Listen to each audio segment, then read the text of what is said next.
Salut à tous, bienvenue dans un nouveau Squeak Talk de match 5 cette semaine. Deux matchs 5 nous attendent en Euroleague, Monaco-Barcelone évidemment, et puis Panathinaikos, Anadolu, Efes.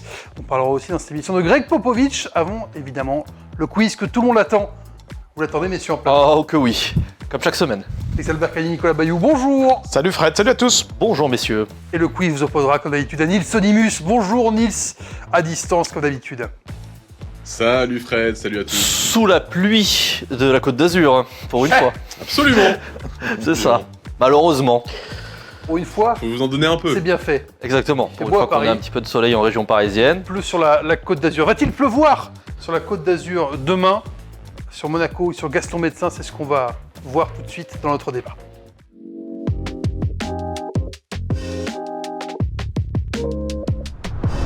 C'est tout ou rien pour Monaco ce mardi soir à Gaston Médecin. Une victoire et le Final Four d'Abu Dhabi sera dans les poches des joueurs de Vassilis Spanoulis. Une défaite et il faudra encore s'arrêter au match 5. Ce serait la troisième fois en tout cas en 4 ans. Les Monégasques toujours au match 5, hein, c'est quand même une constance incroyable dans ces playoffs d'Euroleague. Monaco-Barcelone, une série qui a totalement changé de momentum. 2 victoires larges à Gaston Médecin pour les Monégasques, 2 défaites difficiles à encaisser peut-être à Barcelone lors des matchs 3 et 4, on en parle. Mais en tout cas, c'est tout ou rien. Je vais voir Nils d'abord, puisque c'est lui qui va commenter demain avec Ali Traoré cette rencontre. Évidemment, Nils, les Monégasques qui se sont heurtés à un mur, est-ce qu'ils peuvent détruire ce mur lors du match 5 ? Oui, ils peuvent, ils l'ont déjà fait sur les matchs 1 et 2. C'était pas la même défense de Barcelone, mais la défense, ça n'a pas été tellement le problème. Enfin, l'attaque monégasque face à la défense barcelonaise, on l'a répété dans les avant-matchs, les après-matchs, ça n'a pas été le problème. Le problème, c'est la défense et la capacité à stopper les Barcelonais. Ça a été mieux dans le match 2. Pour l'instant, il y a eu 2 visages. À chaque fois, c'est l'équipe à domicile qui prenait le dessus. Mais c'est la même chose, ce sera très bien. Je crois que tu es le seul, Nils, de ce plateau à avoir pronostiqué avant le début de cette série de quart de finale une victoire de Barcelone 3-2. Je crois qu'on a tous mis match 5 Non, en 3-1. revanche. 3-1. J'avais mis 3-1, moi. Ah ouais, Je les j'avais mis 3-1. je les voyais pas. Je les voyais pas les Barcelonais prendre le match 5 à Gaston Médecin s'il y en avait un. Moi, j'avais mis match 5 pour Monaco. Ouais, moi aussi. Match Hein. 5 aussi. Match 5 aussi. Match 5, Je crois que l'ensemble de la rédaction qui manque, Cyril, Jérémy, je crois aussi c'était match 5. Hein. Peut-être en 4, Cyril, mais pas sûr. Monaco, malheureusement, on sait, hein, ils sont toujours là pour nous décevoir quand on n'a pas envie d'être déçu. Et on a été extrêmement déçus sur moi le match 4, surtout. Match 3, ça peut arriver. Barcelone avait envie de montrer qu'ils n'étaient pas là pour rien, malgré une saison un petit peu compliquée, beaucoup de blessures. Ils ont montré de belles choses. Je pensais qu'au match 4, il y aurait un petit sursaut d'orgueil de la part de la Roca Team. Moi, je trouve que c'est l'inverse, fait ça. Justement, le match 4, ils sont dans le juste. Il manque des tirs. Barcelone. Sont dans le juste. Et je trouve que t'es un peu gentil. Hein, parce que, Daniel Theis. Alors, ils sont pas loin, oui. Il y a 7 points d'écart. On est serré quasiment jusqu'au Money Time. Ils sont dans le match. Mais ce qu'ils ont montré pendant ce match 4 m'a tellement déçu en termes d'impact. Mais c'est pire le match 3. Mais c'est parce que je pense que Faisal, c'est... En fait, le match 3, excuse-moi Fred, le match 3, c'est un non-match. C'est-à-dire que voilà, ils sont passés à côté. Mais c'est justement là. Ils mettent 89 points. C'est une faute. C'est une faute en play-off de faire un non-match. Le match 4, il y en a quelques-uns qui passent à côté, mais t'es quand même dedans. Ils sont là défensivement, ouais. Voilà. Ils sont là défensivement, mais offensivement, ils ont perdu un petit peu leur qualité de jeu, leur collectif. Ils étaient un peu plus perdus. Donc, oui, je suis d'accord sur le fait que le match 3, c'était catastrophique au niveau défensif. C'était vraiment pas un visage d'une équipe en play-off. Surtout que tu les relances, les Barcelonais. Donc, il y a beaucoup de conséquences. Et le match 4, c'était un peu plus serré. Quelques décisions arbitrales défavorables à Monaco. Mais c'est sur le fond de jeu, quoi. Où est passé le fond de jeu? Où est passé le coaching? Ouais, parce que moi, l'arbitrage, en plus on en a parlé récemment. Ouais.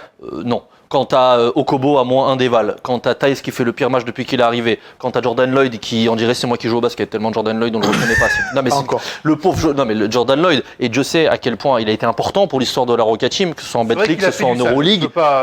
Waouh. Et même Okobo, il fait une très bonne saison. Là, il était très bon sur les 2 premiers matchs à Monaco. Autant match 3, tout le monde a été un petit peu en difficulté.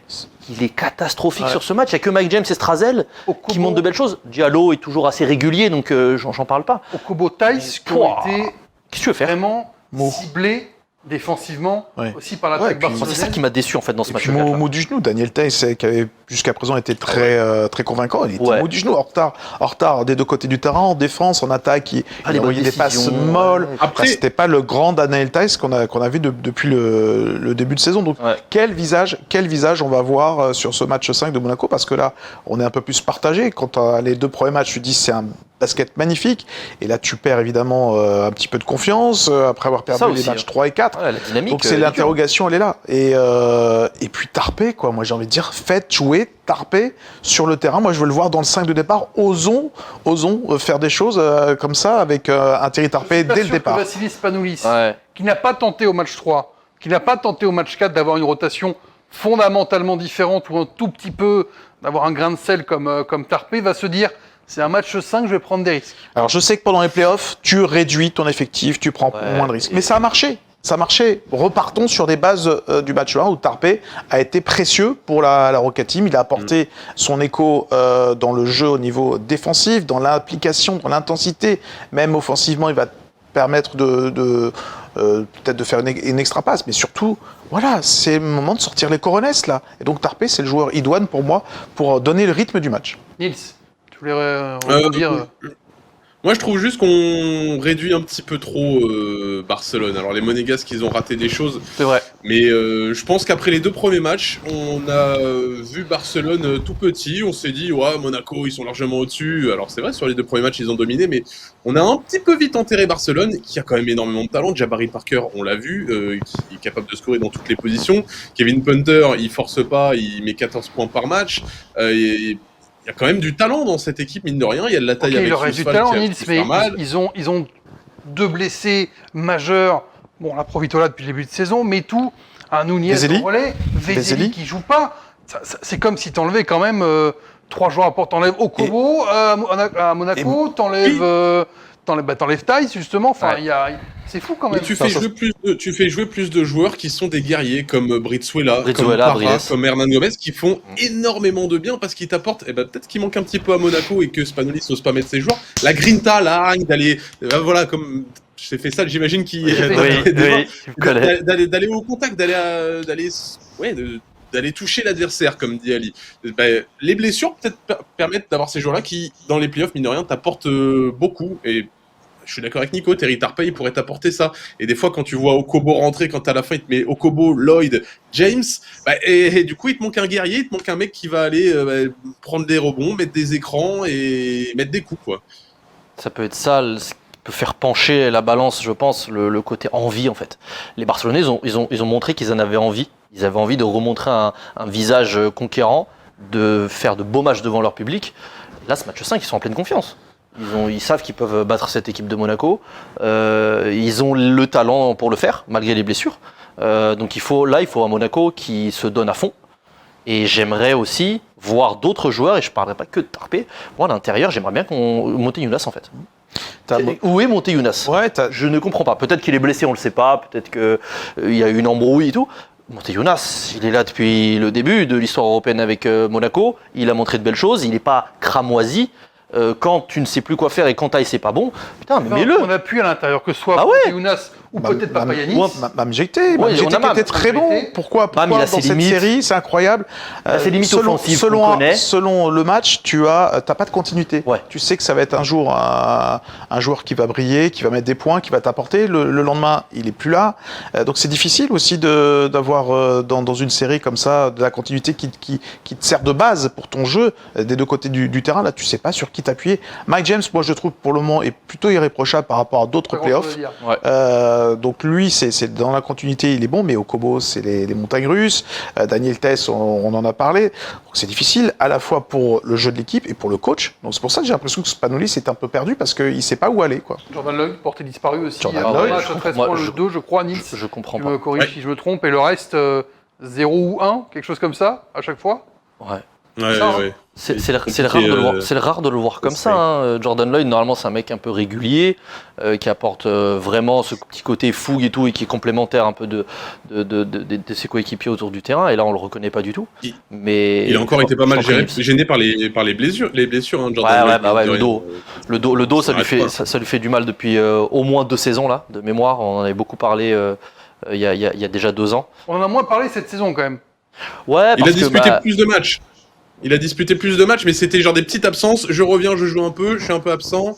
Ouais. Mine de rien, pour le rythme, c'est pas ouf. Ouais, pour la confiance, c'est pas facile. Après, pour rester positif, les amis, c'est que c'est un match 5. Ils ont travaillé toute la saison. Domicile. Ils ont l'avantage du terrain. Ils ont l'expérience aussi, les Monégasques. Et je On pense qu'ils rappelle, ont. un match 5 à l'Olympiakos, un Perdu. match 5 à demi perdu, tu as raison. Ouais. Un match 5 contre le Maccabi à la maison, Gagné. Gagné. Un match 5 à la maison contre Fenerbahçe, perdu. En prolongation. Et Mais- je pense que le fait de ne pas avoir joué ce week-end en championnat t'a permis d'avoir un petit peu plus de temps pour retravailler, repartir comme avant le premier match, remettre des choses en place sur beaucoup de domaines pour Spanoulis, parce que ce qui manque dans ce genre de play-off, c'est évidemment t'enchaînes, donc t'as pas le temps de travailler sur des points, etc. Donc j'espère qu'ils en ont profité pour bien repartir pour le match 5. Nils. Comme disait Nico, match 5 à domicile, et autant dans d'autres séries, les années passées, et même là, celle de l'Efes et du Panathinaikos, dans la série de Monaco, l'avantage du terrain, pour l'instant, a été prépondérant. Les équipes ont toutes gagné à domicile, donc si la logique est respectée... Oui, et puis il n'y aura pas Ça va 600 supporters barcelonais comme on a pu le voir avec le Maccabi ou avec le Fener sur les années précédentes. Donc, même si Gaston Médecin, c'est plutôt tranquillou, je ne pense pas qu'il y aura la furia barcelonaise dans les travées. J'ai regardé le match 5 contre Fenerbahçe l'an dernier, on en reparle peut-être dans le quiz. Merde. C'était très simple. Oui, merde. J'ai pas Ah, tu l'as révisé. ah ouais, Putain. mais c'était la même équipe. Alors, Moté Younas Ouais, joue c'est 30 minutes et c'est Ah ouais. même Jaité qui ne joue pas. Il y avait John Brown en plus, remplacé finalement par Daniel Tice. Mais c'est la même équipe. On est sur la continuité. Cette équipe-là, l'an dernier, échoue en quart de finale. Si elle échoue encore cette année, est-ce que c'est un projet finalement qui est en danger? Et de se dire cette continuité-là ne marche pas. Ne marche pas pour aller au Final Four, qui est le but. Non, parce que être déjà en quart de finale, c'est quelque chose qui n'est pas simple et on l'a vu cette saison. Tu perdais un match, tu pouvais te retrouver au play-in, c'était très compliqué. Et on sait que Monaco a re-signé Mac James, il va rester encore 2 saisons à la fin de celle-ci. Je pense qu'ils veulent aller au bout du projet Mac James. Peut-être que à la fin, on fera les comptes et que ce sera un échec parce que l'objectif c'est de gagner un titre et que peut-être Mac James ne va pas te le rapporter. Mais non, pour moi ça ne va pas trop changer. Spanoulis a été aussi signé sur la continuité. Ils vont garder la même équipe l'année prochaine, peut-être 1 ou 2 changements. Calates, ce qui va rester pas rester, ce genre de choses. Pour moi, ça ne changera Ça pas sera le projet de Monaco. Non, ça serait une déception, mais je suis d'accord avec toi, Faisal, ça va pas changer le projet, puisque ça fait quand même 3 ans que tu finis dans le top 4 de l'Euroleague. Il y a quelque chose de cohérent au niveau sportif, mais tu rates 2 fois de suite le match 5. Ça serait vraiment dommage de ne pas valider tout ce travail qui est fait depuis quelques années. Et tu n'es qu'au début, finalement, du projet de Monaco. Parce que c'est ta 4e saison européenne et qu'ils ont envie de démarrer une vraie lancée pour être dans les décennies à venir vraiment un modèle à Monaco de ce qu'on peut faire maintenant avec une nouvelle salle peut-être qui va arriver d'ici la fin des années 2020 et pourquoi pas aussi aller chercher une nouvelle génération pour prendre la place de Mac James en tant que leader. Nils, tu restes mesuré toi aussi, si jamais il n'y a pas succès demain des Monégasques? Oui, ça remet pas en cause le projet, les gars l'ont dit, c'est un projet sur le long terme. Moi, c'est juste, avant la saison dernière, il n'y a aucune équipe qui avait perdu de match 5 à domicile, d'en perdre à domicile 2 saisons d'affilée, ça fait tâche quand même, quoi. C'est un peu Fédération Française de la loose, cette histoire. Bon, on verra demain, évidemment. Après, on a aussi ce recrutement, ce Calates, Papagiannis, qui sont bloqués sur, même pas le banc, qui sont bloqués sur l'arrière-banc depuis le début de la série. C'est le moment où ils étaient censés apporter. Nick Calates, Joris Papagiannis et... Nico, Vassilis on a passe. parlé de manière générale, tu resserres un petit peu ta rotation quand tu rentres en play-off. Mais à un moment donné, que ce soit Obradovic quand il était là ou Spanoulis, finalement on a l'impression de voir à peu près le même jeu et les mêmes choix. Non, Attends, en termes de choix, non. En termes de choix, tu as l'impression que tu vois la même chose, à savoir que tu restes à 7-8 et tu vas pas aller changer de. Un tarpet, allez vas-y, rentre mon grand, donne tout pendant 5 minutes et tout. Ça, je ne le vois pas avec Spanoulis aujourd'hui. Sur le match 4, c'est choquant. Il a du temps de jeu quoi, sur le match 1 et 2 Il a utilisé. quand il y a plus 25. Oui. Ah super, hein. Non, il le met dans le 25. deuxième quand ils font la différence. Pas quand il y a Et plus dans le 25. match 4, là, il met Vito Brown, Mam Jaité. Ça, c'est vrai qu'il a mis Vito Brown. Ça, c'est Mam vrai. Jaité, jamais il aurait fait son match à 20 points, il aurait mis Tice parce que c'est le numéro 1 et qu'il aurait plus de temps de jeu. Non, et même pendant la saison, il a été chercher Corneli, Bégarin, il a eu des minutes. On peut pas dire que Spanoulis, il tente pas. Il tente moins en play-off, mais il tente quand même des choses. Tarpey, on l'a pas vu venir. Il donne beaucoup de confiance à Mathieu Strazel, à Kouramok avec Lloyd, Okobo, James. Mathieu Strazel en play-off, ça aurait été du 5-10 minutes, je pense, avec Obradovic. Je trouve dur de les comparer les deux. Après, au-delà des playoffs, c'est vrai que l'apport de Papagiannis et de Calates, oui, il y a eu des blessures, surtout pour Calates, donc je pense que c'est pour ça aussi qu'il ne joue pas. Mais Papagiannis, pourquoi ne pas le refaire rentrer Alors après, il y a embouteillage au poste 5, Motillonas, Mamjeité, donc il y a trop d'intérieur au poste 5. Donc c'est la gestion de recrutement qui est peut-être à revoir là-dessus. Quand tu te fais bouffer par Joël Para, j'adore Joël Para, il est encore jeune, il a encore plein de choses à apprendre. Quand tu te fais bouffer, fais rentrer Papagiannis, juste en dissuasion, tu vas le faire chier et ça peut déjà t'aider défensivement. Thijs, mine de rien, il est pas si grand que ça. Il fait quoi, 2-4, 2-5 Allez, pas plus de 2-6, je pense, pas plus de 2-6, ça c'est certain. Vu qu'il est costaud, il fait plus petit que sa vraie taille. Derrière, quand tu as Joël Para qui le prend, ou même Hernan Gomez, il est longiligne, Hernan Gomez, il le fait chier. Donc, Yousfal, il a bien été emmerdant. 2m20, il l'est fait, 2m20, Papagiannis. C'est ça. Mais même au-delà de ça, tu vois, faut forcément faire des choix et laisser des mecs qui ne sont pas sur la feuille de match. T'as pas le choix, l'effectif il est dense. Moi, ce que j'ai plus de mal, c'est quand t'as tes intérieurs qui ont des problèmes de faute et qui sont pas forcément bons, de pas aller te servir du troisième intérieur qui lui est en tenue sur le banc. Ça, j'ai un peu plus de mal à le concevoir aussi. Ouais. On termine peut-être sur le rôle de Spanoulis, qui a déclaré, voilà, moi des séries, j'en ai joué beaucoup, on me retrouve à 2-2, ça m'est arrivé, il n'y a pas de momentum qui a tourné ou quoi. Il a raison. Il a raison de dire ça, il faut rester toujours positif. Ils ont toujours l'avantage du terrain, que les chances sont partagées. Pour moi, c'est du 51-49 parce que tu reviens à la maison, que tu as l'expérience d'une équipe qui a déjà connu ce scénario. Donc, il faut rester positif. Ça reste un match à jouer, à gagner pour aller au Final Four. Ça reste génial. Mais on a tous dit pièce en l'air. Voilà, on est déçus. En fait, on est déçus parce qu'à la fin du match 2, même si certains criaient c'est bon, Monaco va passer en 3 et tout, t'es déçu de te retrouver encore à un match 5 où sur un match tout peut se passer. Extrêmement déçu, on est tous déçus. Bien sûr. Ça serait un gâchis. Je voyais ça en 4. Énorme. Quand tu mènes 2-0, tu ne peux pas ne pas te qualifier. Et quand tu produis un tel jeu, on n'avait pas vu Monaco comme ça aussi beau à regarder, franchement, tout au long de la saison, que sur le match 1 et match 2. Ils ont produit un basket total assez magnifique quand même. Et rendons grâce à Spanoulis sur ces 2 premiers matchs. Mais c'est Monaco. Spanoulis, Papanoulis, qui tu veux mettre sur le terrain, ils vont toujours faire le meilleur comme le pire. C'est un mariage qu'on n'a pas forcément décidé de prendre, mais mine de rien, voilà, ils sont là et on va encore aller dans le match 5.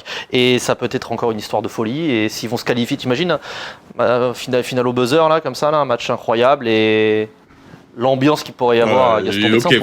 Fais ça, il veut que je décède en direct. Je te l'ai dit, tu vas en parler fin du match 4. Tu me dis, oh là là, en match 5, je vais pas supporter. Je suis sûr qu'il va. J'espère en tout cas qu'il va. Franchement. On serait content parce que si Monaco gagne facilement comme ils ont gagné au match 1, match 2, on adore le basket et on a envie de voir une fin de match serrée. Moi je reste persuadé que si tu compares au match 5 de l'an passé, dans les mêmes circonstances, Barcelone est toujours quand même un peu moins fort que le Fener par rapport à l'an passé parce que les rotations ne sont pas là, parce que le poste 1, on le répète depuis le début de la série, il faut mettre une énorme pression défensive pour gêner le jeu de départ offensivement de cette équipe. Donc il y a des raisons d'espérer, quoi. Monaco, Barcelone, demain, 19h à Gaston Médecin, avant-match en gratuit sur YouTube évidemment, comme depuis le début des playoffs, dès 18h30, l'après-match également pour le débrief. Aussi, Monaco-Barcelone, les 2 équipes qui avaient perdu le match 5 à la maison l'an dernier, les 2 premières équipes qui étaient dans ce cas-là dans l'histoire de l'Euroleague. C'est marrant d'ailleurs. Ce ne sera pas dans le quiz, je vous préviens tout de suite. C'est marrant, ce sera marrant pour l'équipe qui gagne demain, Nils, finalement. Pas pour celle qui échouera aux portes du Final Four d'Abu Dhabi. Ça, c'est pour demain, ce sera notre grand match. On parle de l'autre série dans le Fast.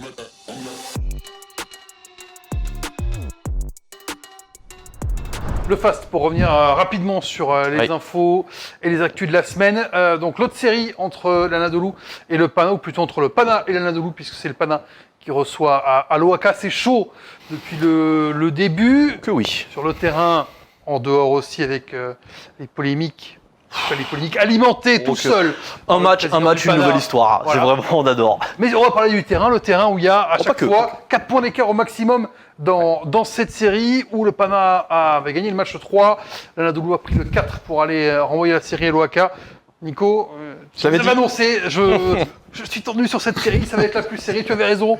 Mais c'est une série qui est formidable jusqu'ici, sportivement en tout cas. Ouais, c'est une vraie belle série de playoffs avec du sportif, de l'extra-sportif. On va pas trop parler de l'extra-sportif parce que c'est fatigant aussi le Panathinaikos et toutes ces histoires de polémiques au niveau de l'arbitrage. Là, il y a eu ce nouvel épisode avec Ataman qui n'a pas apprécié les supporters de l'Anadolu Efes qu'il a eu alors qu'il a gagné deux titres d'Euroleague avec cette équipe. Mais voilà, Pardon ? Petite nature, Ataman. Petite nature, ouais. J'abandonne mon équipe, je quitte alors que tout le monde pensait qu'il s'était fait expulser, ce qui est classique chez lui. Il voulait quoi en match 4 des playoffs? Il voulait qu'on lui envoie des bouquets de fleurs? Non, mais c'est des dramas, quoi, en fait. Que ça soit DPJ, le proprio, ou le coach. Bon, voilà, on va pas trop en parler pour pas trop leur faire de publicité. Voilà, le sportif. Eh ben, c'est toujours une série intéressante et quel régale le match 5 avec ce public, 20 000 personnes. On a eu un Ken Rington qui est... Voilà, c'est un peu le baromètre du Pana depuis le début de la saison. Bah, tu as aussi cette dépendance. Quand il rate un match, ça met ton équipe en difficulté. Shane Larkin qui pour l'Anadolu revient en meilleure forme, au meilleur moment. Tu as Elijah Bryant qui est décisif sur le match 4. Voilà, une équipe de l'Anadolu qui peut s'appuyer sur beaucoup de points forts finalement pour embêter cette équipe du Pana. On te retrouvera aux commentaires demain, Nico, pour ce match-là, ce match 5, 20h45, un petit peu plus tard que celui de Monaco. Vous pourrez faire les deux matchs en enfilade sur Squeak. Faisal, toi, tu vois une surprise? J'avais parié 3-0 le Pana, donc déjà on sent déjà le pif, voilà. On sent vraiment l'expert. Je pensais vraiment que le Pana allait prouver à tout le monde que bah oui ils étaient favoris pour conserver leur titre. Finalement en fait ils se sont retrouvés dans leur travers. Après, ils tombent devant une équipe de l'Anadolu qui est en tellement confiance avec leur victoire sur la fin de saison et qui c'est une match-up très relou pour le Pana, cette équipe de l'Anadolu. On a dit un Oturu Poirier à l'intérieur. Et franchement, le secteur intérieur, elle se fait bouffer. Ça fait mal. Wyan Gabriel, il est en PLS. Même Jerian Grant me déçoit un petit peu. Mais comme tu l'as dit, Nico, Kendrick Nunn a tellement été important dans cette saison. Ce MVP a eu un petit peu de mal par moment dans cette série jusqu'à présent. Je les vois quand même gagner, mais ça sera peut-être pas le plus beau basket qu'on pourra voir. Mais je pense quand même qu'en termes de talent et aidé par le public. Ça, t'as le côté émotionnel qui sera aussi tout l'un ou tout l'autre. Ça peut être vraiment un double tranchant. Ouais, exactement. C'est toujours servi. Ils se mettent une pression tout seuls.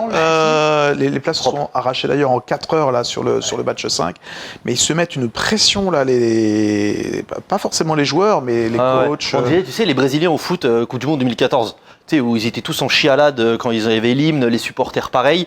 Attention effectivement à ce que il n'y a pas trop, il y a un surengagement du public, un surengagement de tout le monde, et sortir de ton match, parce que l'Anadolu, ils vont être concentrés, et voilà, de l'autre côté, t'as l'Anadolu qui sans pression. S'ils perdent, sans pression. C'est logique, puisque t'as pas l'avantage du terrain. Match 5 au Pana. Qu'est-ce que tu veux faire de plus? Et au Final Four, bah alors là, bravo. Là, franchement, Anadolu au Final Four. Il y a beaucoup à jouer pour l'Anadolu, franchement. 2 équipes turques au Final Four, personne l'avait vu. Hein. Comme ça, super ça série. Validerait mon vote pour Luka Banki en numéro 2 des coachs de l'année. Nils, je te laisse terminer là-dessus avant qu'on parle de Greg Popovich.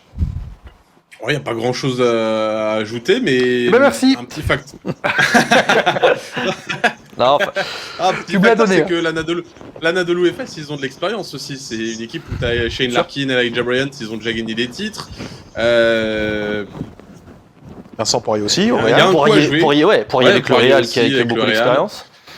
Non, il y a un coup à faire. Ça va pas être facile. Je pense que si tu arrives à emmener le Panathinaikos jusque dans les 3 dernières minutes où t'es pas loin, ou voire même t'es un peu devant, tu les fais douter. Je pense que les 3 dernières minutes, si c'est serré, elles vont être plus dures pour le Panathinaikos. S'il y a des petits coups de sifflet qui vont pas dans leur sens, ils vont s'énerver, ils vont sortir du match. Non, c'est pas le style.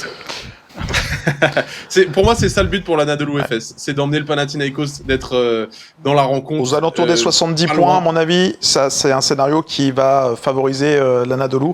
Alors que si tu vas sur un rythme élevé, très offensif, ça, c'est tout bénéfice pour le Pana. Jusqu'ici, ils ont réussi à les tenir à peu près offensivement Wanitz.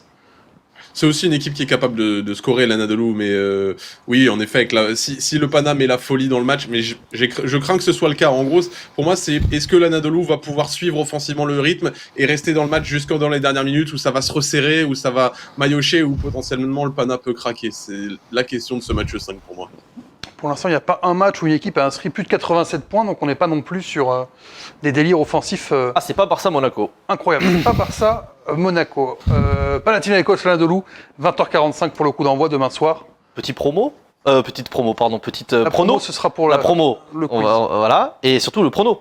Qui vous voyez au Final Four? Je Anadolu. mets une piécette sur l'Anadolu. Voilà. Anadolu pour toi, Fred. Alors, Monaco et l'Anadolu. Monaco, Anadolu, toi. Moi, j'ai dit, je reste sur mon prono Monaco, mais je vais aller sur l'Anadolu pour Monaco FS. avoir une Ah ouais. surprise. Nils. Ah, moi, Alors, s'il les y en joueurs, a t'as bien, mis c'est Anna. T'as mis Barcelone, toi. Oui, mais vous savez pourquoi? Moi, j'ai mes principes Oui. de parier contre les équipes françaises. Non, pour moi, gagner à l'OAK, c'est pas pour rien si la statistique tenait encore jusqu'à l'an dernier de 100% de victoire sur les matchs 5 à domicile. Donc, moi, je vais dire Panathinaikos et Monaco. Logique respectée. Je suis mon ami Nils. Pana et Monaco. On verra ça dans le Squeak Talk la semaine prochaine, si vous avez eu juste, ou si c'est Nico et moi-même qui avions eu le nez. Parlons de Et Greg personne n'a mis Popovich. Barcelone. Juste pour terminer, personne n'a mis Non. Barcelone, on est d'accord. Bah, par toi, non? Et on peut être tous des losers. Ah non, moi, j'ai dit Monaco. Oui, c'est vrai que tu dis C'est pas Monaco, faux, mais dans le c'est fond. pas ouais. faux. Ah, On peut avoir ouais, tous, malheureusement. On peut avoir tout ne faux. l'espère pas pour le bien du basket. On verra la semaine Français. prochaine, tranquillement. Greg Popovich, qui cette semaine a annoncé ne plus être l'entraîneur des Spurs. Il ne l'était plus de fait depuis quelques mois, mais là c'est sûr et certain, il ne reviendra pas sur le banc des San Antonio Spurs. On ne va pas parler de toute sa carrière. Non. Je vous ai juste demandé s'il y avait un moment, quel est votre moment, Greg Popovich, que vous alliez retenir. Je vais commencer avec toi, Nico. Et Nils, parce que spontanément, vous m'avez d'abord cité la même chose. Vous C'est m'avez vrai. Je cité. ne sais pas c'est quoi. Tu sais pas? Ah oui, tu sais pas ce que Ah c'est. non, non, non. Ils m'ont cité 2014. Ils m'ont cité le Beautiful Game Ah, des Spurs et le titre sublime. face le Miami de LeBron James, Nico. J'y vais? C'est à Ouais, moi? vas-y, c'est à toi. Donc je resitue effectivement 2014, le dernier titre des Spurs, où tu allies à la fois la victoire et le jeu collectif ultime. Il faut se rappeler que l'année précédente, ils perdent vraiment pour rien sur un tir de Ray Allen, tout le monde s'en souvient, ça Oh que bascule oui. la série. C'est Miami qui s'impose, donc c'est la revanche. En prolongation. Mais. Oui, ça va en prolongation, ils gagnent le match, Ouais, Miami, ouais. ça renverse sur le match, sur le Unique. match 7. Mais revenons à ce Beautiful Game avec une équipe composée de beaucoup de joueurs internationaux. On va pas tous les citer, mais il y a Thiago Splitter. Thiago Splitter, absolument. Entraîneur Qui est de Paris. très bien servi à chaque fois. J'ai revu des images là. Pouah, il Il y se a régale à l'improbable l'intérieur. Matt Bonner, il y a Tony, il y a Boris, il y a sûr. le petit Kawhi qui démarre. Ouais, Patty Mills. Et donc on a vraiment une ode au basketball, le jeu collectif, l'extra-pass de l'extra-pass, le jeu sans ballon, un régal de basket qu'on voit rarement en NBA. On critique souvent la NBA pour le jeu en isolation, le côté individualiste où c'est un joueur ou deux qui ont tous les ballons. Là, c'est vraiment, je cherche mon coéquipier pour faire l'extra-pass. J'en ai rien à faire de marquer des points. C'est le jeu collectif ultime. Et c'était un régal. Donc, dernier titre qui allie donc le beau jeu et la victoire. Laissons un petit peu à Nils, parce que lui aussi avait choisi Ah, je ça. crois qu'il avait choisi un autre... Bah, J'ai- il avait Il y en a une autre deux, idée, peut-être. mais Vas-y, c'était la mienne. complète, Donc, Nils. à un moment donné, Nils. Complétons le Beautiful voilà. Game parce que. Ouais, non, mais parlons de ça, parce que c'est vraiment, exceptionnel. effectivement, ça vous a marqué tout de suite. Donc, c'est ce que Bien vous aviez sûr. envie de citer tout de suite, Nils aussi, vas-y. Non, mais pour moi, c'est comme l'a dit Nico, une ode au basket collectif. C'est certainement pour moi le plus beau basket qui a été pratiqué en NBA.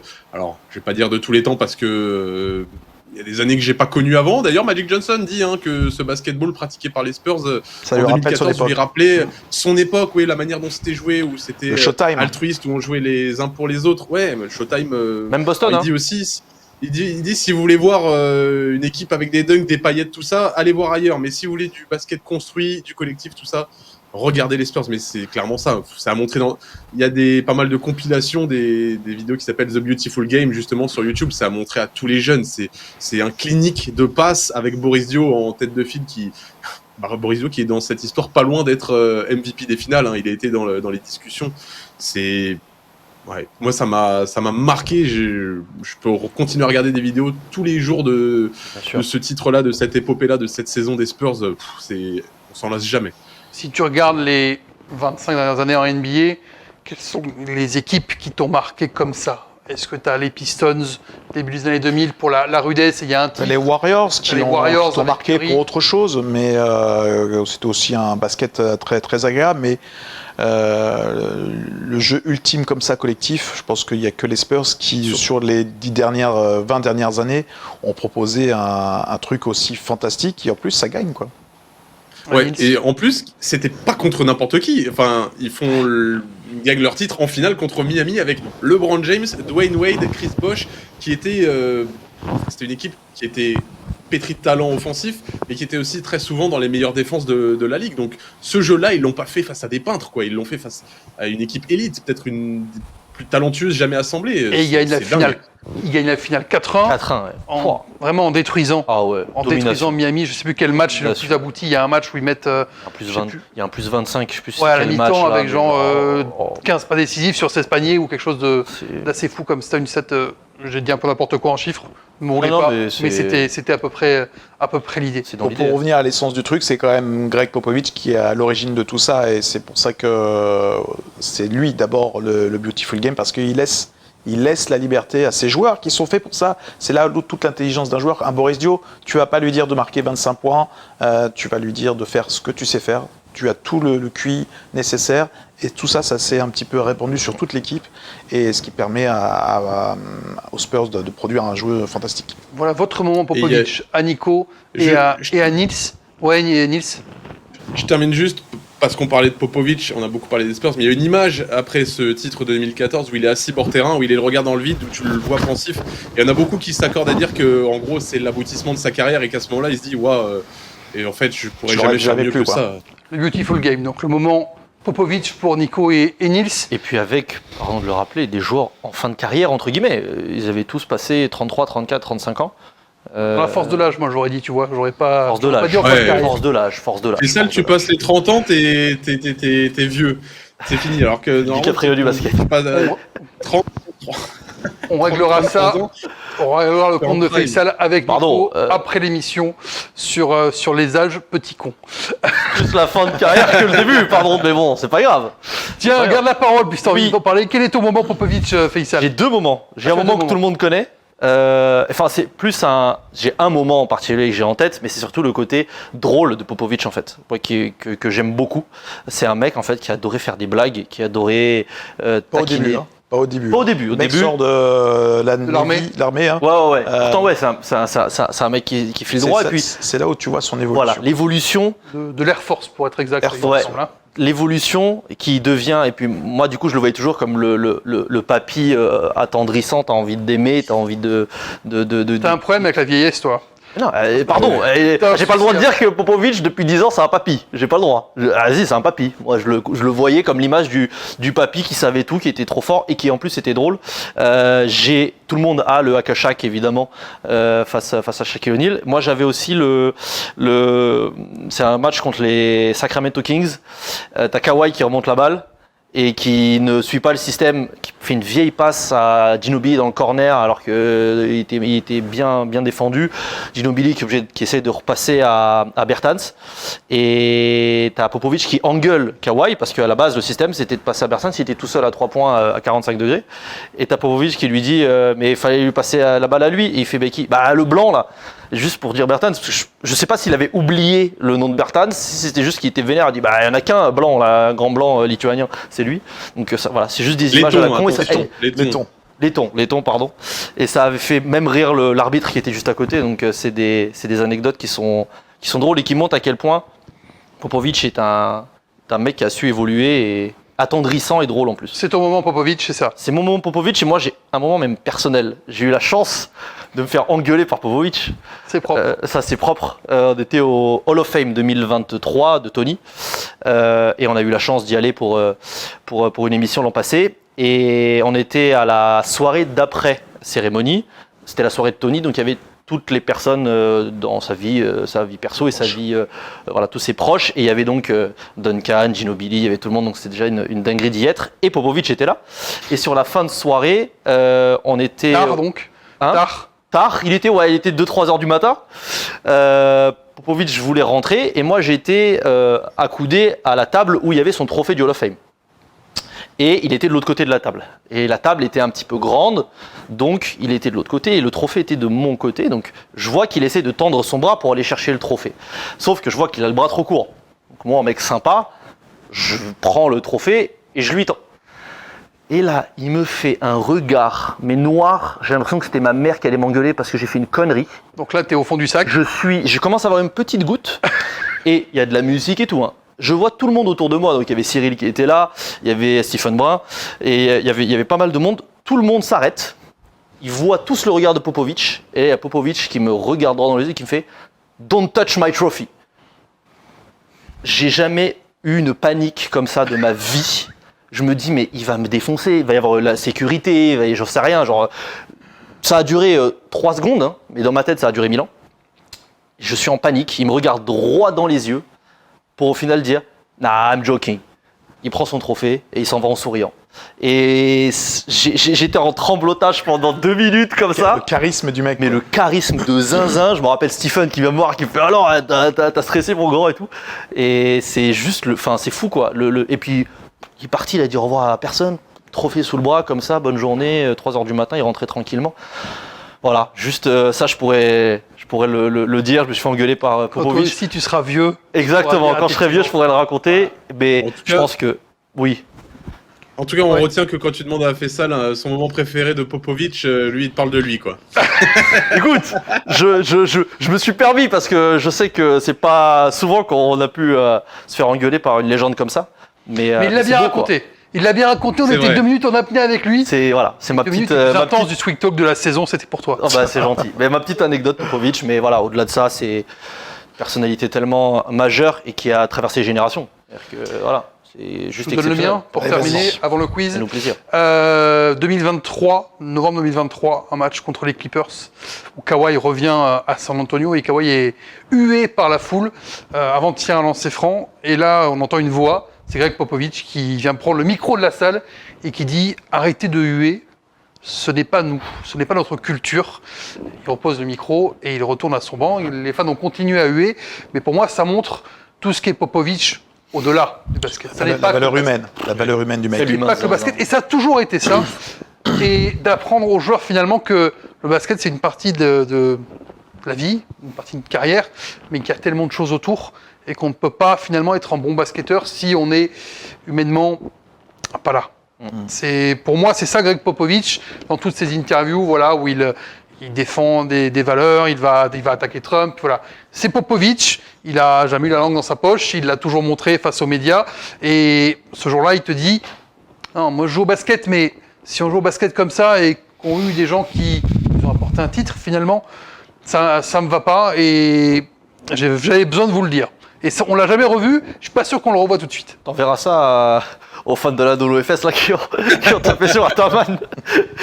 Non, mais franchement, et quand t'écoutes tous les Mais joueurs. tu sais quoi, je Ouais. comprends les fans d'une certaine manière. Je comprends les fans Du hué comme ça de UEK. Je comprends d'une certaine manière parce que Ouais.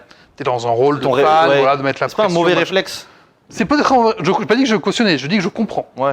Voilà. Après, si ça se fait dans le cadre d'un match, je peux comprendre. Si derrière, il n'y a rien, tu vois, tu mets la pression sur un ancien joueur. Kawhi, tu vois, surtout Kawhi, il n'y a rien de détestable. Mais bon, Pourquoi oui, pas. ça fait partie du. Mais voilà, mais ça te montre le Popovich derrière qui veut gagner d'une certaine Ouais. manière, qui ne veut pas gagner seulement, il veut gagner avec ses principes. Et je trouve ça Et, très très louable. et je pense que c'est.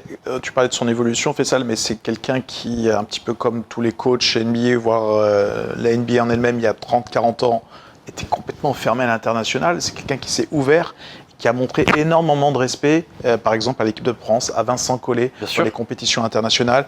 Il était humble, il mettait en avant le basket international parce que lui, il a pioché dedans.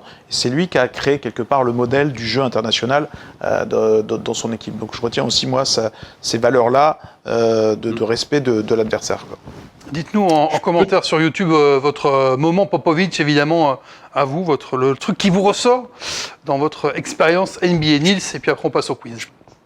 Je termine avec 3 petits points sur Greg Popovich qu'on n'a pas mentionné mais qui me semblaient importants. Nico parlait du basket européen, de son évolution. Il y a l'adaptation aussi. C'est quelqu'un qui a gagné des titres sur 3 décennies différentes. En NBA, le jeu sur ces 3 décennies, il a quand même énormément évolué et il a toujours su, Greg Popovich, s'adapter. Il est parti d'un jeu très défensif, ça évolue un peu plus offensif, le 3 points qui a pris plus d'ampleur. Il a toujours su s'adapter.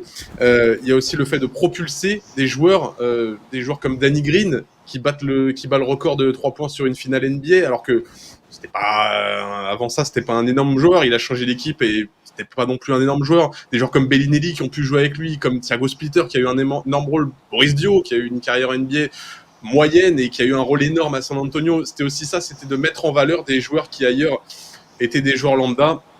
Et il y a aussi, comme Faisal le disait, le côté fun. Moi, c'est les interviews de Greg Popovich en bord terrain avec Craig Sager qui me régale. Et une fois, il lui dit, Craig Sager lui dit, vos joueurs ont perdu beaucoup de ballons, à votre avis, pourquoi? Et Craig Sager avait un costard avec des strass dessus. Il dit, parce qu'ils regardent votre costard et du coup, ils sont éblouis, ils perdent des balles. Il y avait plein de petits trucs comme ça, en pré-saison, il était interviewé, il disait, vous allez me faire chier en pré-saison avec vos interviews qui servent à rien là, en pré-saison, vraiment? Et puis à la fin, il y a eu le concert de Craig Sager, c'est devenu un moment fort où émouvant. C'est la première fois que je suis content de faire cette interview nulle qu'on nous oblige de faire pendant les matchs à chaque fois, parce que tu es de retour, Craig Sager, et je suis content que tu sois de retour parmi nous. Enfin, c'était aussi ça, ouais. Enfin, c'était aussi, il est pas mort, on va pas en parler au passé. C'est aussi ça, Greg Popovich, c'est le côté affectif, que ce soit avec ses joueurs ou avec le monde du basket, et le côté fun. Il y a un quiz à faire, Faisal. Il y a un quiz à faire, mais juste parce que en vrai, je suis juste un peu déçu de comment ça se termine. C'est-à-dire qu'on aurait aimé que ce soit une fin un peu classique, entre guillemets, à le voir avoir son farewell tour et que tout le monde puisse le remercier. Voilà, là, ça se termine un petit peu compliqué, ça fait partie de la vie. Il va y avoir quelque chose, les Spurs ont prouvé. Évidemment qu'il y aura quelque chose, mais voilà, c'est un peu dommage de Après, il reste, ne pas me souvenir de son dernier match, tu vois. Saison qui reste, il va être président des opérations basket. Donc on va le voir. Tu penses qu'il aura une pige de coaching pour qu'il fasse un vrai dernier match? Parce que Non, mais il y aura une série. C'est quoi son dernier match finalement? Tu vois, on se souvient pas. C'est sinon pas comme la dernière de Kobe. comment dire, j'ai undermine en anglais, j'ai pas en français. Sorry, excuse nous, Fred. Non, mais l'autorité du nouveau coach. Ah oui, tu vas zapper la saper avec. Oh, il va lui faire une belle cérémonie. Il y aura une belle cérémonie. Une cérémonie fantastique. Au-delà de Belge. Juste ils vont faire revenir tous les anciens avec qui il a gagné, etc. On se souvient des derniers matchs des joueurs. Et de certains coachs aussi. Je me trouve ça un peu dommage que voilà, on termine sur un match comme ça, le lambda de saison régulière, pour des raisons de santé. C'est triste, mais 29 ans de carrière exceptionnelle. On fera jamais mieux que Greg Popovich sur un banc. Et Greg Popovich, on en reparle dans le quiz.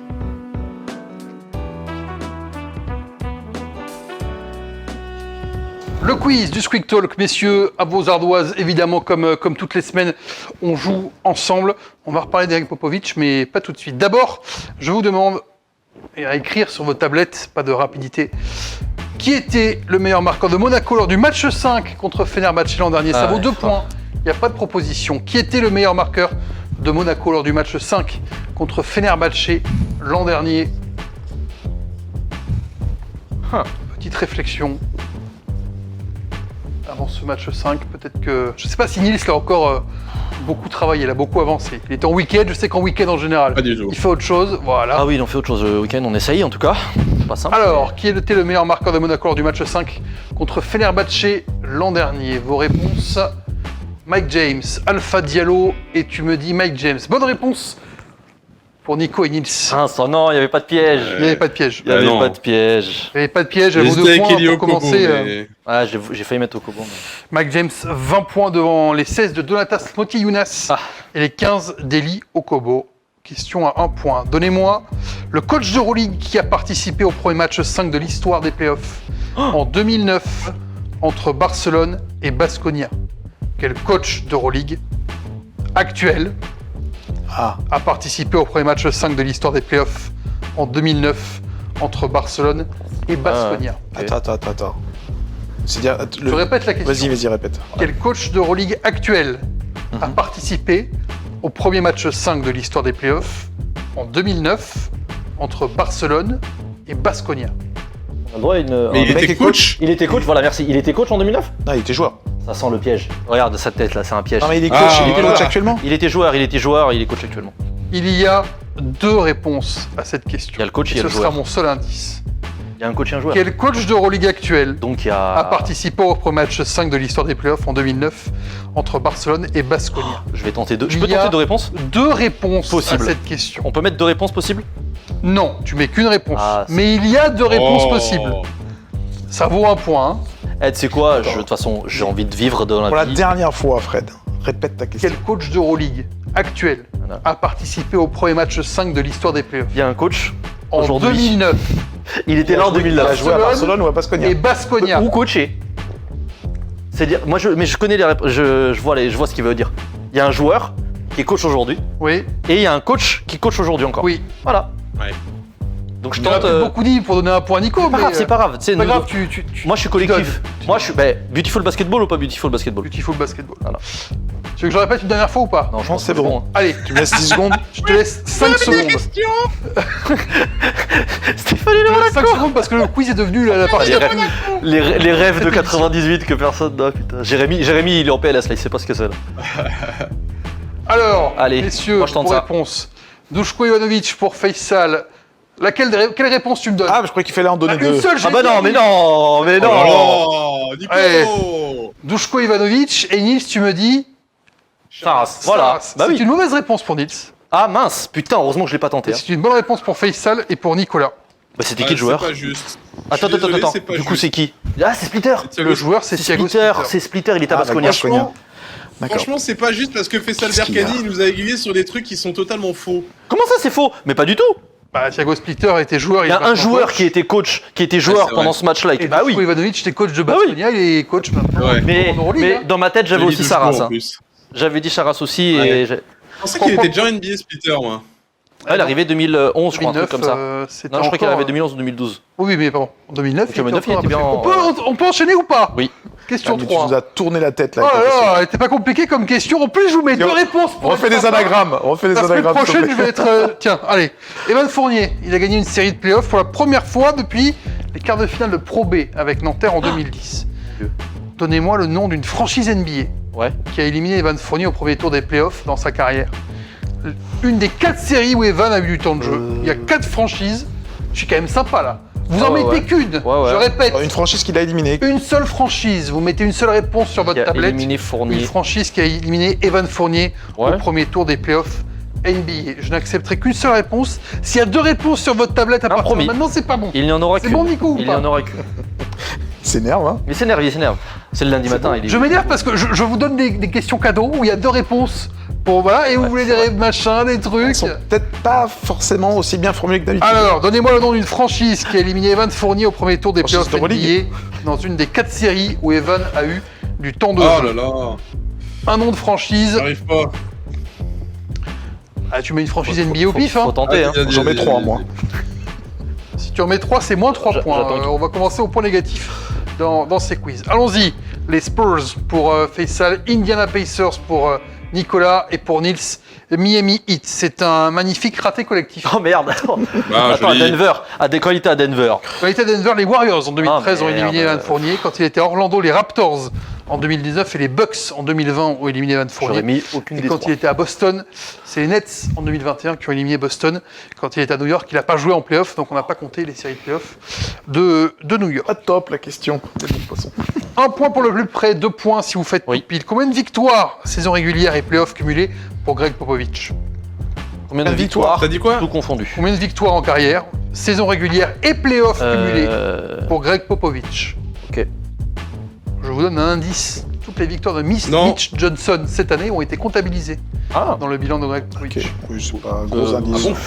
Putain, 10. Ça change tout, hein, Parce qu'il est intérim, c'est ça? Parce qu'il était en Parce que, intérim. voilà, Ok. c'est comptabilisé comme victoire pour Greg Popovich. Euh... Une victoire, saison régulière et playoffs cumulés pour Greg Popovich, le plus près marquera 1 point. Est-ce 2 points si vous êtes tout pile. Oui. Qu'est-ce qu'il y a encore? Fred, Elle est pas est-ce claire ma que je question. peux juste... Non, je peux te demander ta source.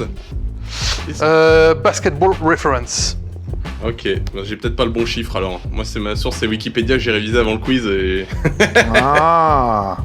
J'aurais vu devant le quiz. C'est 2 points si t'as bien révisé et que t'as le tout pile. Mais Euh, allons-y, ouais, je on pense retourne. pas. Allez. 2222, Ah, c'est toujours beaucoup. Calme-toi. Pour Nico, 1151 pour Faisal, Ah, c'est mieux. Merde, j'ai pas le bon chiffre. C'est match bah, disputé ou victoire, t'as dit? Victoire, j'ai dit. Combien de victoires? Oh, j'ai le nombre de matchs disputés, moi. 2500. Yes. Excusez-moi. Quand je Écoutez demande, les questions, ma question écoutez commence les par questions. combien de victoires? C'est quand même pas compliqué. Du coup, c'est un point pour Oui, Faisal. bah ça va, écoute. Parce que je sais qu'il a, il a 1060 ou 1070, mais je sais pas si c'est Alors, playoff compris. 1592 victoires. Ouais. Ouais, j'avais le bon, putain. Bah oui, mais vous m'écoutez pas. Dommage. Vous cherchez des. Voilà.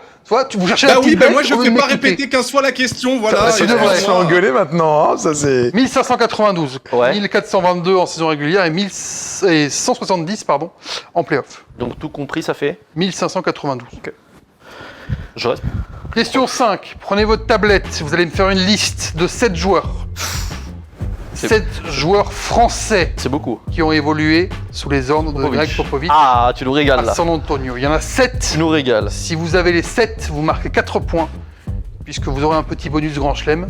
Ok. C'est un demi-point C'est par beaucoup, bonne 7. réponse. La liste des joueurs français qui ont évolué sous les ordres de Greg Popovich à San Antonio.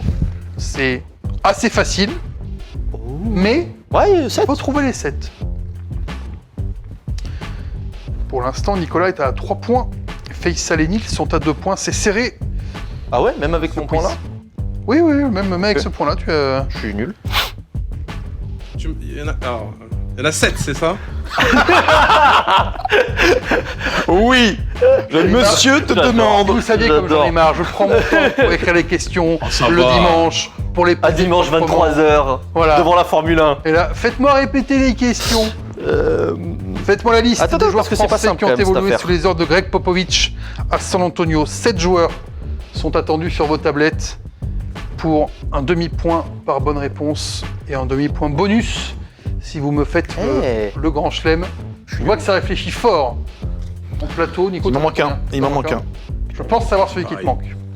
Ah ouais. Je Vous pense en avez- que je sais Vous en celui avez qui 6 vous là. Oh si, je l'ai. Ah, tu l'as? Je pense que j'ai les 7. Ok, 30 secondes encore, hein. On va pas non plus y passer 3 heures, puisqu'on a déjà passé 4h15 sur la deuxième question de ce quiz. Merde. T'as les 7, Nils? Nils, Je qu'il y a pense avoir les sept. 7, ouais. Ok. Moi j'en ai 6 sûrs et j'ai mis un 7ème Il y en a- vraiment au hasard. Tu as trop de Il mémoire, y en a Faisal. un, j'ai un doute s'il a joué avec les Spurs ou pas. Tu veux dire qu'il est passé sans jouer? Un contrat de 10 jours, un truc comme ça. Ça va, tu veux pas que je t'aide aussi?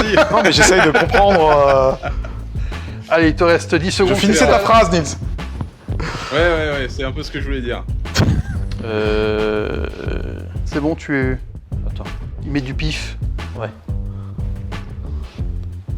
Allez, un dernier nom. C'est doux. Allez, Tony c'est un Y. hein. je vais vous laisser compter vos points en retournant les tablettes pour être sûr, mais...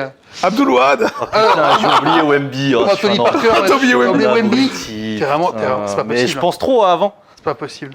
Tony Parker, j'imagine que tout le monde a le point. Ouais. Allez Voilà. hop, un point. Est-ce que vous avez tout le monde? Yann Mind Oui. Ouais. Oui. C'est un point pour tout le monde. Est-ce que tout le monde... Ah, Boris Dio. Oui. Oui. Je suis dans l'ordre des années d'arrivée. Est-ce que tout le monde a Nando De Colo? Oui. Absolument. Oui. Ça s'arrête là. Est-ce que tout le monde a Geoffrey Lauvergne? Oh merde, l'Auvergne. Bravo Nils. Bah oui. Il l'a aussi, Nico? Non, Non. j'ai Damien Higgins. Tout seul. Donc, Victor Wembanyama. Bah non. Oui. Faisal, c'est pas Mais- possible. Ouais, je sais. Nils et Nico. Et enfin, Sidi Sissoko. Ah ouais. Tu l'as pas, Faisal non, Non. plus. l'ai. Nils, tu l'as? Il Non. est là. Non, parce que Non, pour ah moi, oui. il était sénégalais, Ah, CDC. Livio Jean-Charles, c'est pas mal Sissoko, ça. c'est bon pour toi. Tu l'as, Ah oui, Livio Jean-Charles. Nicolas. On a- Livio Jean-Charles, Eh ben, il y en a c'était huit, pas bon alors. parce qu'il a pas joué. Ah. Il a pas, Ouais, de match, voilà, c'est il a ça. pas de match NBA, Livio Jean-Charles. Il est dans l'effectif. Que municipal. des G-League. G Il League. est avec les Austin Spurs. Et Geoffrey a joué. Geoffrey a joué. Ouais, Geoffrey, bah oui, je le Geoffrey a vois. joué un peu plus de 50 matchs sur une saison. Je fais les comptes. Faisal, tu es à 6 points. Sissoko, il a la nationalité Français. française? Bah, il est français, Sissoko, oui. Tout à fait. 1, 2, Ouais, il était 3, fran- 4, Camille, il est 5. français. sénégalais. Ça doit être Franco. Ouais. 6 pour Faisal, 9 pour Nico. Et Nils, tu es à 8. Nico en tête pour l'instant de ce quiz. Donnez-moi une des 3 années où Greg Popovich a été élu Coach of the Year. Vous mettez Oh, le une salaud. année sur votre tablette. Une et une seule. Il a 3 titres Ouais, de Coach ouais, of the Year. ouais. Donnez-moi une des années où Greg Popovich a été élu Coach of the Year. Il y a un point pour cette question. Tente, hein. Pourquoi on peut pas donner les 3? Parce que 1, ça suffit. Déjà, il y a un doute en plateau, donc Oui, clairement. allons-y, enchaînons, allons plus vite. 2007 pour Faisal, ça n'est pas une bonne réponse. Merde. 2014 pour Nico, c'est bon. Et 2003 pour Nils, c'est bon également. Il vous manquait 2012. 2012. Ah, saloperie. Il a révisé. J'ai révisé, ouais. Oui. Vrai Ah là, ou je l'avais, faux ouais. Il est pas con, hein. Vrai ou faux Prépare les pour un émissions, point, lui. Stephen Curry et Jason Tatum sont les seuls joueurs de l'histoire de la NBA à avoir mis au moins 50 points sur un match 7. Vrai ou faux? Vrai ou faux? Steph Curry et Jason Tatum sont les seuls joueurs de l'histoire de la NBA à avoir mis au moins 50 points sur un match 7. Est-ce que c'est vrai? Je sais. Est-ce que c'est faux? Hmm. Je dis rien. Mais je te connais trop, c'est un faux piège. C'est un faux piège, tu C'est un penses? faux piège. T'as T'as dit quoi, voyons, envie qu'on discrètement? dise vrai, mais c'est faux. C'est faux pour le plateau et c'est faux pour tout le monde. C'est absolument vrai. Oh, putain. C'est Ouais. absolument Je le vrai. connais Jason absolument. Tatum Bravo, en Faisal. 2023 Merci, Nils. contre Philadelphie en demi-finale à l'Est. Stephen Curry en 2023 également contre Sacramento. Premier tour à l'Ouest, 50 pour Curry, 51 pour Tatum. C'est faux. 8e question pour un point. Quelle est l'affiche de la finale de la Boulangère Wonder League? Est-ce que c'est Asvel contre Latte Montpellier? Est-ce que c'est Basketland contre Tarbes? Est-ce que c'est Charnay contre Charleville? Ou est-ce que c'est Bourges contre Angers? Quelle est l'affiche de la finale de la Boulangère Wonder League? Réponse A, Asvel, Latte Montpellier. Réponse B, Basketland contre Tarbes. Réponse C, Charnay Charleville. Ou réponse D, Bourges contre Angers. Retournons. B. C'est bien, vous avez bien suivi. Bon, quand même. Vous vous êtes bien méfié de mon Non, mais t'es piège. gentil parce que les autres affiches Oui. étaient difficilement en Des finale. cadeaux. Je pouvais faire avec toutes les demi-finales, toutes les combinaisons. Ouais, non, Mais ça aurait été un petit peu ça va. piège. T'aimes pas les pièges, donc je te donne pas. Faisal, je crois que tu ne peux plus gagner. Bah, la dernière question n'est pas à 8 Et, points. non, la dernière question est à 2 points, ce qui est déjà pas mal. C'est dommage. Nico 11, C'est quoi Nils le- 10 et Faisal Ok. 7. Question 9 d'abord, à un point. Le Real Madrid n'a encore rien gagné cette saison. Depuis quand la Maison Blanche n'a-t-elle pas eu de saison blanche? Excellent. Est-ce que c'est 2001, On peut s'arrêter là. 2006, 2011 ou 2016? Depuis quand la Maison Blanche n'a-t-elle pas eu de saison blanche? Depuis quand le Real Madrid n'a-t-il rien gagné du tout sur une année? Est-ce que c'est 2001, 2006, 2011 ou 2016? Il restera ensuite la dernière question, plus éventuellement l'anagramme pour la gagne. Retournons. 2011 pour Faisal, 2006 pour Nico. Et Nils, tu nous dis 2011, et c'est une bonne réponse pour Nils. Et Faisal, 11 points pour Nils. Oh, la 11 points remontada, pour non, je Nico. déconne. Ça peut se jouer sur cette question de culture générale qui termine ce quiz comme d'habitude. Écrivez-moi sur votre ardoise cette ville allemande, située en Basse-Saxe, Ça va l'aider. où les frères Grimm ont été des professeurs d'université.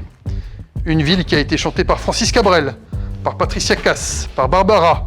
Une ville jumelée avec Pau et une ville qui est l'adversaire Ah. du Bayern Munich au premier tour des playoffs de Bundesliga. Trouvez cette ville allemande située en Basse-Saxe où les frères Grimm ont été les professeurs d'université. Une ville qui a été chantée par Francis Cabrel, Patricia Cass ou Barbara. Une ville jumelée avec Pau. D'où il chante des chansons allemandes, Francis Une ville qui est l'adversaire du Bayern Munich au premier tour des playoffs de Bundesliga. Est-ce que vous avez une idée sur votre tablette? Jumelé à Pau. J'ai la chanson. Oui. T'as dit chanté par qui? Ouais, Francis Cabrel, Il y a- Patricia Cass Ah ouais, non. et Barbara. C'est pas lui. Bah, par l'aigle noir, pas grand chose. Il n'y a pas une ville allemande qui s'appelle l'Aigle Noir. Tu l'as pas? Julie, il a pas chanté. Tu l'as pas chanté, donc tu l'as pas Attends, je vais mettre. au hasard pour Faisal. Bah ouais. À aucun moment ça se chante ce nom de ville parce Très que c'est bien. dégueulasse, mais. Ludwigsburg, Göttingen Ah, ouais, et Mais Nicolas, le Hambourg. mec, c'est son truc. c'est Nico, vrai. C'est son dada, là. L'écurie Wurtz, il adore ça. L'écurie Wurtz, c'est C'était sa ça spécialité. Il va C'était avoir Göttingen. Une bonne réponse pour Nico. Göttingen. Pour Ah Göttingen. oui. Oula, Nagra. 13 points donc pour Nico, 11 pour Nils et 8 pour Faisal. Mais, on me dit dans l'oreille Oui. qu'il y a eu tricherie. Oh, Qu'il y a eu soufflage. j'ai rien entendu, moi. Tu l'as rien entendu vraiment, Nico? Tu es sûr? Tu es sûr? Est-ce Alors- qu'on remettrait pas tout, et moi compris, sur l'anagramme Je vous le dis tout de suite, il y a eu soufflage de Nathanaël Frey en régie. Et Nico nous a dit J'ai entendu. J'ai entendu J'ai et entendu. j'aurais pas trouvé sans. Donc je reconnais, donc je suis prêt à tout jouer sur la dernière. vais question. Disqualification. À moins que tu aies une autre. Vas-y, donne-moi une. Donne-moi une ville d'Allemagne. Non, mais une question sur Pau. Une question sur Pau, non, on fera contre qui Pau a perdu ce week-end par exemple. Oh, tiens. Alors. Pas facile, Je ça, l'ai tu vu, vois. je l'ai vu, je Tu l'as l'ai vu, je l'ai vu, ouais, je l'ai vu. Ouais. Si je te dis qu'ils ont pas perdu Le hier. score, c'est. Pardon Hier Toulon. Non. Fausse. Oh, c'est contre Hier, Boulazac. fausse. Ils ont pas perdu hier, donc Loire, ils ont perdu. Ils ont gagné contre Boulazac. Non, ils ont pas perdu hier, ils ont perdu. Avant-hier. Avant-hier. Non, Hier. Vendredi. l'autre, dans l'autre Demain. sens. Demain. Ouais. Dimanche. T'as dit quoi, Nils? Demain. Demain. Oui, donc Denain. Denain. Denain, ouais, Denain. On va plutôt faire un anagramme pour vous départager. Ah ouais, messieurs. parce que là, ouais. Le anagramme. Donc, désolé Faisal, tes 8 points ne te permettent pas de participer à cet anagramme. Je comprends. 8 points sans triche.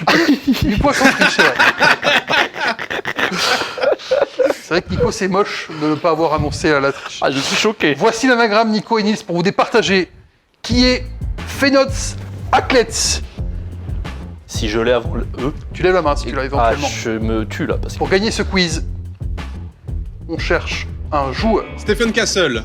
Et c'est Stéphane Castle qui était l'anagramme du jour. Stéphane Bravo. Castle qui Alors là, Bravo, non, bravo. a pris le Rookie of the Year devant Zachary Rizaché. Zachary Rizaché qu'on peut retrouver évidemment sur notre chaîne YouTube.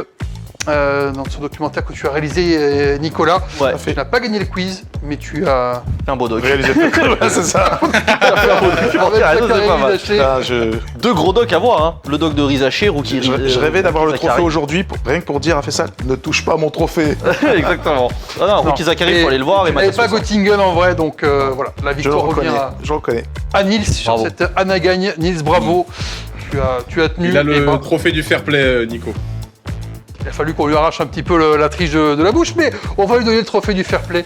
Il n'y a pas de souci. On verra si on est aussi fair play, nous, la semaine prochaine, après les matchs 5 entre Monaco et Barcelone.